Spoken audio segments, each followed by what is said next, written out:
Castori no Vasco, Paulo Brax vai até a CBF para fazer reclamação do jogo contra a equipe do Náutico, porque até hoje as linhas não apareceram. Vamos falar também sobre Andrei Santos. Olha, o Newcastle não desistiu do jogador, insiste e olha, eles parecem que não vão dar o braço a torcer não, hein? A gente vai falar sobre isso e muito mais a partir de agora no nosso Comenta Léo Vascaíno. Sobe a vinheta.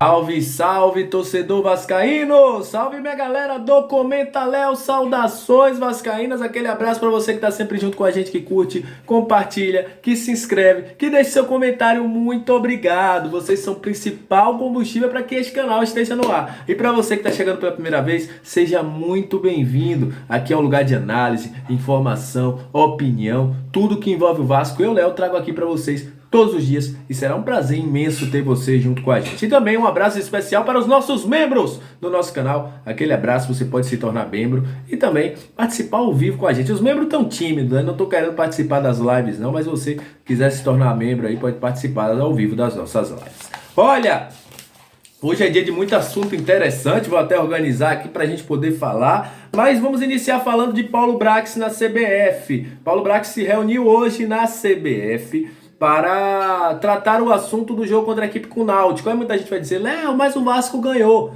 Só que teve dois lances duvidosos naquele jogo. Primeiro, o primeiro gol de Raniel, que até hoje não saiu a linha. Aparentemente parece que estava impedido mesmo, mas o frame não ajudou um pouquinho a resolução, não saíram as linhas. E o gol do Náutico, que também aparentemente estava impedido e não saiu as linhas até hoje. Paulo Brax foi até a CBF para fazer essa cobrança, lembrando que o Paulo Brax já tem uma boa entrada na CBF, né? E foi buscar questionamentos e também saber o que aconteceu no VAR. Essa reunião aconteceu muito para que não haja mais essas situações também ao longo dessa reta final de Campeonato Brasileiro da Série B, até porque, geralmente, para quem não sabe, 2, 3 dias depois, no máximo, a CBF ela divulga as linhas, até no mesmo dia ela divulga a linha, né, do VAR, e essa linha do VAR ela não apareceu no jogo contra a equipe do Náutico. Mas apesar de ter sido um jogo que o Vasco ganha, isso pode se repetir num jogo decisivo. Então tem que ser cobrado mesmo. Paulo Brax foi até a CBF para buscar e questionar sobre o que aconteceu de verdade, porque essas linhas do VAR não apareceram e essa reunião aconteceu hoje pela manhã.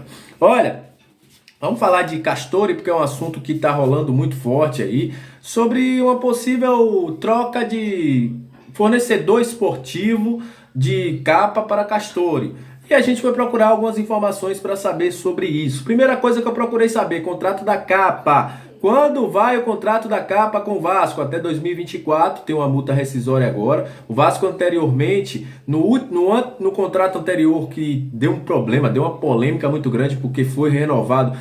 Tirando isso, né, se o Vasco tivesse uma proposta melhor, inclusive das 3 maiores fornecedoras, o Vasco poderia rescindir com a capa sem precisar pagar valor rescisório. Só que a partir do novo contrato que foi assinado em 2020, né, no final de 2020, na gestão Campelo, essa cláusula ela saiu, né? O Vasco precisaria pagar uma multa rescisória para a saída da capa. A Castori está sim buscando novos parceiros no Brasil. A Castori quer muito entrar no futebol brasileiro, já está entrando com força aí em lugares como a Bélgica, também entrando na Itália, Alemanha, no futebol inglês, enfim. E eles têm o interesse de trabalhar no Brasil, sim. Perguntei, o Vasco é um dos alvos? O Vasco se interessa a Castori, porque a Castori vê o Vasco como um dos grandes gigantes, mas até o momento não houve nenhuma negociação, nem nenhuma tratativa aí para que as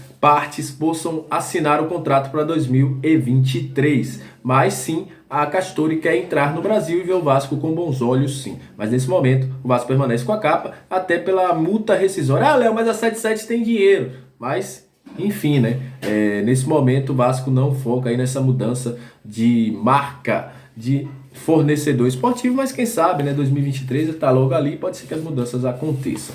Olha, vamos falar de Andrei Santos, porque o Newcastle, apesar do Vasco já ter sinalizado que não vai vender o jogador agora, que o jogador está focado no acesso, que não ouvirá nenhuma negociação, Fabrício Romano, ele mesmo, está passando até na sua tela aí, divulgou hoje pela manhã que o Newcastle permanece de olho em Andrei, monitorando o jogador. Lembrando que o próprio Newcastle já sinalizou com a possível negociação do jogador, comprar o jogador por 35 milhões. Essa proposta foi oficializada ao Vasco? Não, essa proposta foi apresentada aos agentes como uma sinalização, mas não houve nada de oficial, nem o Newcastle chegando com a proposta oficial para o Vasco. Olha, 35 milhões aqui para vocês. Mas o Newcastle não desistiu de Andrei e prepara uma nova investida após o final do Campeonato Brasileiro da Série B. Essa informação vem de lá da Inglaterra. Fabrício Romano aí também informa, né, que o Newcastle permanece monitorando o jogador. E o Andrei Santos é como eu já falei há muito tempo aqui. Andrei Santos é um extra série. A galera que trabalha como scout na Europa já acompanha ele desde muito tempo. Esse jogador não é de agora. A galera aqui no Brasil tem uma cultura de acompanhar o jogador quando ele estoura. Lá na Europa, não. Na Europa, quando o cara já começa a aparecer ali no Sub-17, Sub-18, eles começam a colocar esse cara mapeado, começam a acompanhar isso. E é uma tendência que deve mudar no futebol brasileiro, até para que a gente não perca jovens valores para a Europa, até mesmo do mercado sul-americano. Então, o Andrei Santos já vem há algum tempo sendo monitorado. Por exemplo, Ryan é monitorado pelos grandes clubes do futebol europeu. Então, o que é que acontece? É um jogador que está sendo monitorado há bastante tempo. O Newcastle hoje é o novo Bambambam, né? É o novo PSG, vamos dizer assim, que vai buscar jogadores para tentar crescer mesmo e contratar com alto valor. E ver o Andrei aí como um grande potencial futuro para reforçar a equipe também, obviamente, depois poder vender esse jogador. Mas o Vasco, por enquanto, como eu já falei, não negociará nenhum jogador até o final do Campeonato Brasileiro da Série B ou até o Vasco se garantir na Série A aí, para a temporada 2023. Até lá, o Vasco não conversará com ninguém. Essa é a situação do Vasco da Gama. Então é isso, galera. Lembrando que o Vasco treinou hoje pela manhã, né?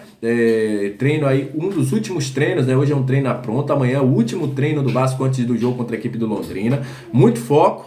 Jorginho aí focado mesmo na parte ofensiva, treinou bastante a parte defensiva nos primeiros dias de treino, parte ofensiva sendo bastante treinada, e o Vasco vai com tudo, né? É o que o Jorginho quer, um Vasco em cima do Londrina, um Vasco buscando fazer logo o resultado no primeiro tempo, para trazer a torcida para dentro dele e fazer aí para junto dele, na verdade, e fazer com que o Caldeirão de São Januário pulse mais uma vez. O Vasco treina novamente amanhã. O último treino é pronto. E aí a gente vai saber qual será a escalação. A gente já sabe que Aguinaldo deve estar na escalação do Vasco. Qual será a escalação? Será que o Jorginho vai mudar? Será que o Jorginho vai manter pela terceira vez seguida a escalação do Vasco? Olha, algo quase que surreal nos últimos tempos, né? O Vasco, nesse ano, o Vasco repetir 3 vezes seguidas a sua escalação. Será que o Jorginho vai conseguir isso? Tem ainda os 9 pendurados, né? Mas não tem como pensar em pendurado. Tem que dar tudo nesse jogo, que é um jogo de 6 pontos.